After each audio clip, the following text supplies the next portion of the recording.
Good evening and many thanks for joining us live on QTV. You are watching QTV News and I am Ajibintu Drame. Into the top stories. The Ministry of Health has appealed for an end to the ongoing nationwide strike by the public and environmental health officers, which commenced on Monday. The Minister of Tourism and Culture, Hamad Nkeba, on Friday presided over the inauguration of the new Board of Directors for the National Center for Arts and Culture and the launching of the 2022 Miss Gambia Beauty Pageant.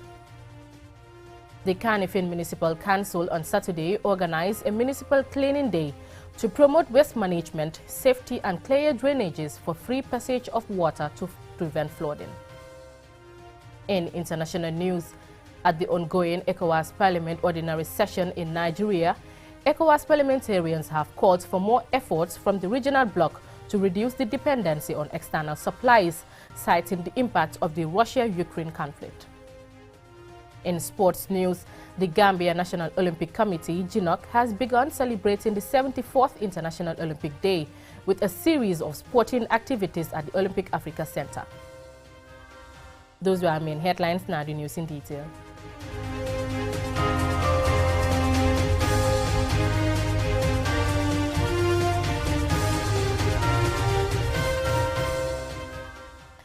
Now, the Ministry of Health has appealed for an end to the ongoing nationwide strike by the public and environmental health officers, which commenced on Monday.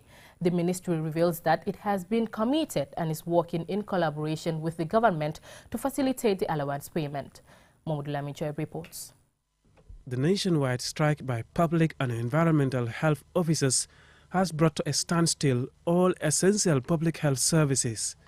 It means that all surveillance on passive diseases at the airport, seaport, crossing points, as well as immunizations, birth and death registration, health education and promotion, and all COVID-19 related activities have stalled. The cause of the strike is the non-payment of on-call, specialty, risk and responsibility allowances. Almost a week into the sit-down strike, senior officials of the Health Ministry, led by the Permanent Secretary Muhammad Lamin Jaite, briefed the media about the ministry's and government's efforts to resolve the crisis. And the ministry, under the leadership of the Honorable Minister, Dr. Ahmad Lamin Samate, has been diligently following and pursuing this cause in consultation with multi-sector stakeholders who have a stake in this process. This includes the Office of the President, the Personnel Management Office, and the Ministry of Finance. There was a planned sit-down strike on the same issue on the 6th of April this year, which was called off after government, through the Office of the Secretary General, pledged to effect payment of the allowances by the end of May. However, this was never fulfilled. PS Jete explains the role of the ministry in resolving the deadlock. We would also know that the Ministry of Health's role and responsibility in this process is mainly to facilitate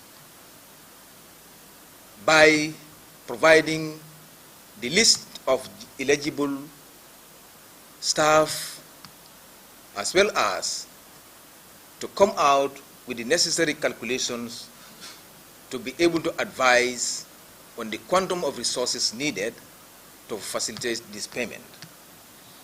The Ministry of Health has effectively done that and communicated to the rest of the stakeholders at the material time.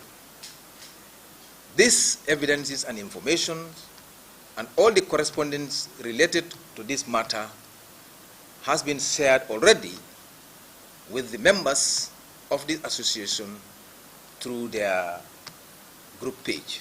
The delay in payment by government has caused frustration in ranks of the Public and Environmental Health Association and further deepens the allowance problem, which is now being considered by the executive. As part of this process, we know government has also been ongoing or experiencing some changes in terms of personnel, in terms of officials, as a result of which there has been some delays in finalizing the discussions. This fact is also made known to the members of the association. The Permanent Secretary of the Health Ministry calls on the public health officers to exercise restraint, put the interests of the country first, and to return to work for the sake of the population, while government takes measures to ensure payment of the allowances. Mahmoud Lamin Choi, QTV News. The Minister of Tourism and Culture, Hamad Nkeba, on Friday presided over the inauguration of the new Board of Directors for the National Center for Arts and Culture and the launching of the 2022 Miss Gambia Beauty Pageant. Omar P. Jallow attended the event, and this is his report. The 6-member Board of Directors for the National Center for Arts and Culture, NCAC, is headed by Fafa Idris Mbai as chairperson. Other board members are Momadou Jany, Fode Balde, Alhaji Momadou M. Diouf, Nahla Tambadou, and Adama Jimbo Job. Hamad Nkeba, the Minister of Tourism and Culture, congratulated the new members for accepting the appointments, which he described as challenging yet fulfilling. Minister Ba called on them to work hard to offer informed guidance on issues related to the mandate of the NCAC in the next 3 years. He further assured them of his ministry's support. The Gambian government want to organize a massive commemoration of the 200 years anniversary of the settlement by liberated Africans in the island of Janjambure. And so the NCAC will take the lead in the implementation of this urgent project. Secondly, the TRRC white paper published recently has given the NCAC 2 great tasks. First, to help in national reconciliation project by promoting the joking call, whatever we call it, and to renaming and rededication of the arch in Banjul as a national memorial for victims of dictatorship. Fafa Idris Mbai, the new chairperson of the Board of Directors, and Nahla Tambadou, a board member, both expressed readiness to work in the best interest of the organization. Honorable Minister, we therefore take our appointment as a call for patriotic action to maintain the noticeably vibrant dynamism in the artistic and cultural sector under your engaged leadership, vision, energy, and passion. We also look forward to the indispensable advice, support, and technical cooperation of the dynamic management team led by the Director General of the Center. To extend our thanks again and reiterate our commitment to serving you to the best of our abilities and to ensure that the NCAC would stand to be an institution that we will all be proud of. The Minister of Tourism and Culture also presided over the launching of the Miss Gambia Beauty Pageant, which is scheduled for 30th December 2022. The Tourism Minister said the beauty pageant has a lot of potential as a tourist product, a cultural event, and empowerment for Gambian women.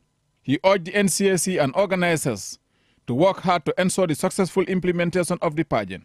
Remember, it is not Miss Banjul or Miss Combo or Miss URR, it is Miss Gambia, and therefore must have a nationwide coverage. I also want to alert you to avoid the pitfalls of the previous years, especially prizes. Do not promise prizes you cannot offer to winners. Also, the Miss Gambia pageant must not be used as a vehicle to sexually exploit women and girls. Participants must be fully protected from sexual assault and fully insured and with confirmed parental permission. These are critical ground rules that we must observe. The inauguration and launching ceremonies were also attended by the members of the Gambia Fashion Designers Association, and the event was chaired by Hasum Sise, the Director General of the National Center for Arts and Culture. Reporting for QTV News, I am Omar P. Jallow. The Kanifing Municipal Council on Saturday organized a municipal cleaning day to promote waste management, safety, and clear drainages for free passage of water to prevent flash flooding during the rains. Omar P. Jallow has more.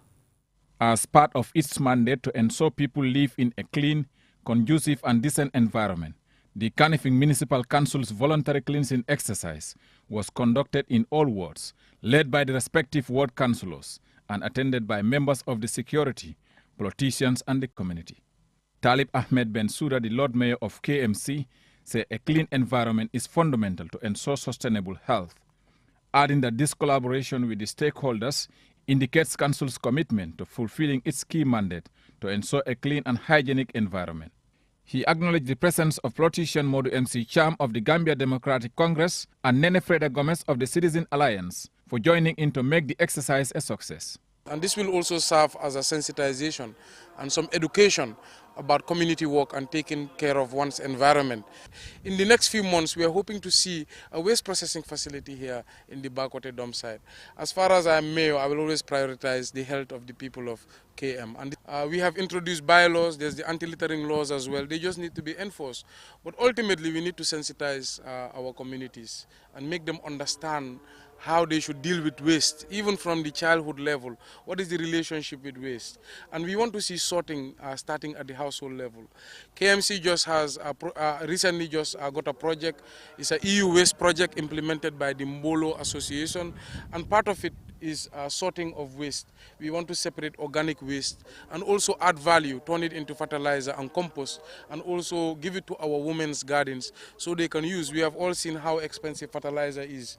It is now 2,500 per bag. And as a result of the Ukraine war, where Russia and Ukraine are the biggest exporters of fertilizer. Karamo Sise, the Ward Councillor for Talinding South, Parlament Jiba of Abuko Ward, Habib M.L. Sise of Josuang Ward, and Binta Jane Jallo of Bakau Newtown Ward all welcome the Council's initiative. They thank members of their communities for coming out in numbers to participate in this important exercise, while reminding people that cleaning the environment is everyone's business. Modu MC Cham of the Gambia Democratic Congress and Nene Freda Gomez of the Citizen Alliance call for a change of attitude towards the environment for sustainable waste management. Whenever we say about national sustainable or KMC sustainable, I think it's part of me, it's part and parcel of KMC, and I have to participate fully.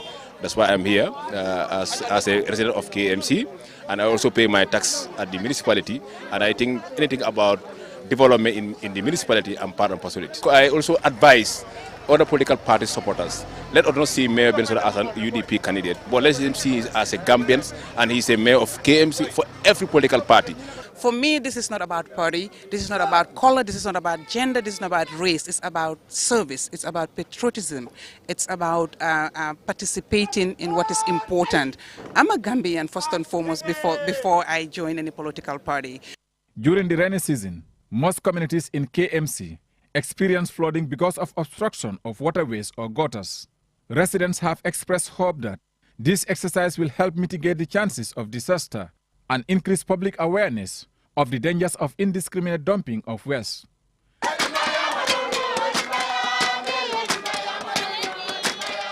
Reporting for QTV News, I am Omar P. Jallo. And from that story, we will go for a short commercial break. Still to come, we have more stories, to stay tuned.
Welcome back.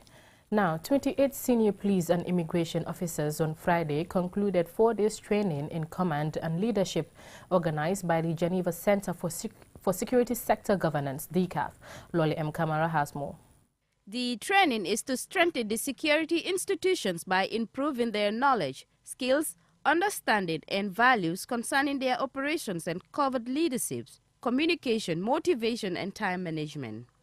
Ibrahim Abah, the assistant IGP, said DCAF has been supportive to the Gambia Police Force and key among their interventions is the development and printing of the Median Policing Doctrine and the production of the Arrest and Detention Procedure Manual.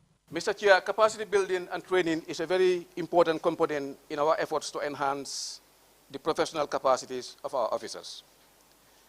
This is why it becomes more and more important to regularly expose police officers on current police and security issues with a view not only to have new skills and knowledge, but also to apply policing in a manner that will not infringe the fundamental rights of the people we are supposed to serve and protect.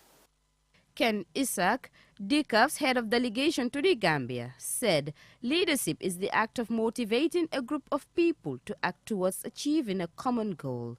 He further explains. We all know that security sector reform doesn't happen overnight, but each small step forward is a positive step to reform. You have the ranks, the skills and expertise to make this happen and make Gambia a safe place for your families and for your communities. Enya Brown, EU representative to the Gambia, states that there are components to the EU support to the Gambia in transitional justice, namely the implementation of the recommendations of the TRRC White Paper and the Constitutional Review and Security Sector Reform. Carol Lanjaju, Chief Superintendent of the Gambia Immigration Department, said the Immigration Director General has given an assurance of his readiness to work with DCAF and other partners to achieve the objectives of security institutions across the country. And Fatima Teres Mendy, Assistant Superintendent of GID, gave the vote of thanks on behalf of her colleagues. We've all talked about leadership and command. We've listened and we've heard and we will do as we have promised to DCAF. They've come to salvage us and we believe they will continue. I am not saying I am going to say a farewell because they are not going. They are here to stay with us. They're here to stay with us. They will help us to achieve our aims and objectives. And I'm just standing here on behalf of my fellow participants, that's the two groups, those at Nana and those who were here, to tell our trainers that Tim Jones and Phil Davis that we are very much appreciative. Certificates were awarded to each of the 28 participants. For QTV News, Lolly M. Kamara. And now in international news.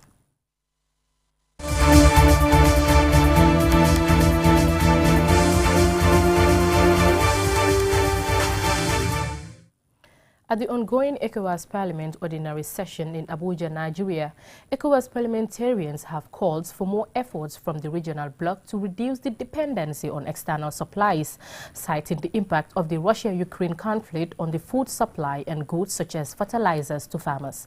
Aliou Cisse reports. Addressing ECOWAS parliamentarians on the ECOWAS initiatives in agriculture, environment and water resources, Sekou Sangare, ECOWAS Commissioner of Agriculture, Environment and Water Resources, said the Commission is working daily to implement the ECOWAS agricultural policy, which is aligned with the commitments of the African Union and the Malabo Declaration, the ECOWAS environmental policy, and the regional policy for integrated water resources management. He informed the Committee Parliament that the region has adopted many strategies enabling the preparation of several action plans and investment programs. Regarding the supply of fertilizer to farmers, the price of mineral fertilizers continued to increase in 2020 and 2021 in the wake of the surge in the price of natural gases and the difficulties in the transport chain. For example, the price of urea has risen from $300 per ton in June 2021 to $900 per ton in March 2022. This begs the question why the sub-region will have to rely on outside when manufacturers like Dangote continue to export 80% of their production to Latin America, which is enough to supply the region's fertilizer deficit of 2 million tons, including 600,000 tons, comprising 50% urea and 50% NPK for the Sahelian countries. And it's for this reason that with the professionals, we, first of all, take an account of the highest prices of fertilizer on the international market that really call for subsidies, which is very difficult to be faced by our states. ECOWAS member countries are invited and encouraged to give fertilizers the status of strategic priority product without borders and to grant boats and other means of transport and facilities to avoid port demurrage or any other obstacles to the free movement of agricultural inputs within the ECOWAS region. ECOWAS parliamentarians, including new MPs Bilaji Tungara and Alaj S. Dabo from the Gambia, are worried as to why the sub-region, despite its potentials and resources, continues to depend on external supply for its food basket. The Commission needs to help us to conduct some sample tests and then advise some countries that your soil is best at producing rice or your soil is best at producing groundnut. Then we can use it as an advantage to make sure we explore on those advantages. Then it will help countries in terms of in the production. Looking at training components is very important that we have long-term training programs that will continue to build the capacities of at all levels, especially when you look at the issue of women involvement in agricultural production in the community. The harvest depends on the fertilizers and the timing. If the fertilizer is of low quality, obviously the harvest will also be of low quality. On fisheries and aquaculture, he said efforts are on to strengthen the contribution of fisheries resources to sustainable development, food security and poverty reduction in the sub-region through the improvement of regional fisheries governance in ECOWAS. This has resulted in the official establishment of the regional platform of non-state actors in the fisheries and aquaculture sector in the sub-region and 6 national platforms of non-state actors in the Gambia, Burkina Faso, Guinea, Mali, Senegal, and Togo. Reporting for QTV News from Abuja, Nigeria, I am Aliou Cisse. Now into some interesting sports news.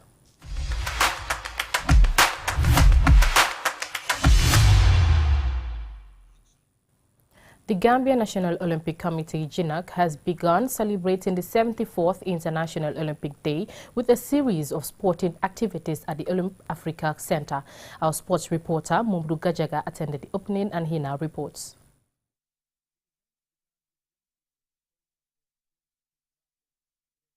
Of the watching crowd who applauded their displays.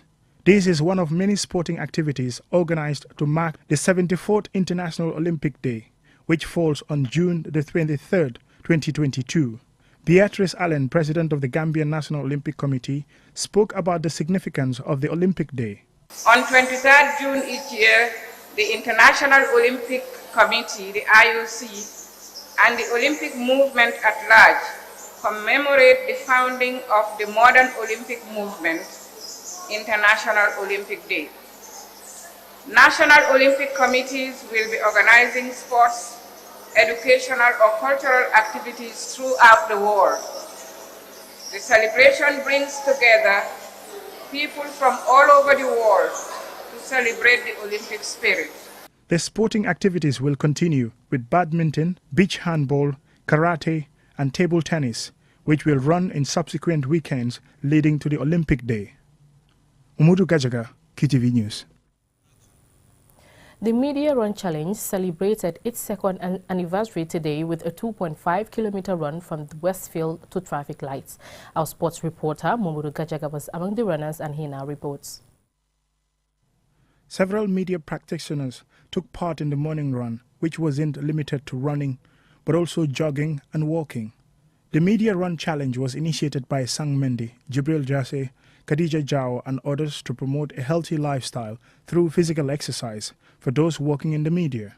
Bakari Mane, known by his nickname Big Sam, one of the few who joined them in June 2020, talks about the importance of physical exercise. I mean, you don't have to be obese, you have to burn some calories. So I think for me today, I'm so happy. One, we pioneered together and people are calling us a part of history. Well, I must give thanks and credit to Sang Wisdom, Mendy and Jibril. They started this thing together and I was the first to join them online and say I'm coming. Amadou Oba is one of the coordinators of the Media Run Challenge anniversary and spoke of its importance. And today, look at the crowd, look at the massive turnout. And it's now not only limited to only media personnel, but it has gone beyond that. Other walks of life have also come to join us. So this shows that people would now start taking up the habit of doing exercise, because at the end of the day, that is just the inspiration. The Media Run Challenge has grown in popularity, including those in other jobs that are not related to the media. Fatou C. Sanyang has joined the run for the first time, and she shares her experience. Actually, what inspired me was a friend of mine, Khadija, invited me to come over, and I thought the initiative was very worthwhile because it's very important for us media practitioners to go out. We bring stories, but it's important for us to be healthy. The Media Run Challenge Mega Run is scheduled to take place in December this year to cap off what has been a successful year for members. Umudu Gajaga, QTV News. Before we end, here's a recap of our main headlines.